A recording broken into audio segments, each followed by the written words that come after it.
Hi friends, ఇదిగోండి 1 2 3 4 5 6 అనమాట. 6 plates వస్తాయి. ఈచ్ ప్లేట్లో 4 ఇడ్లీస్ 6 వస్తాయి అన్నమాట.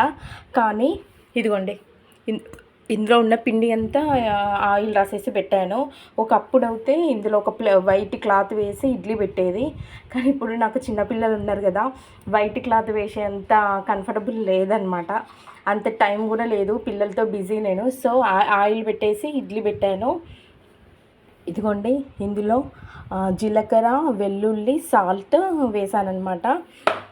పల్లీలు చట్నీ కోసము ఫ్రై చేసినాను. అది పీల్ తీసి పచ్చిమిర్చి వేసి చట్నీ పట్టాలి. ఇదిగోండి ఇడ్లీ పిండి, ఇడ్లీ ప్లేట్ అనమాట. వాటర్ పోయాలి.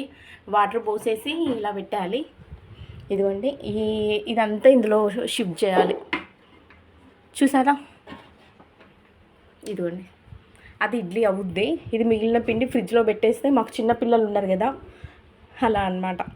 ఇది ఒక్క ప్లేట్ నాకు పెట్టడానికి రాదండి, చాలా కష్టం అనమాట, పెట్టడం రాదనమాట. అదే మా వారైతే పెడతారు. ఇది ఒకటి పక్కకు పెట్టేసా. ఇదిగోండి టిఫిన్ ప్రిపేర్ చేస్తున్నా.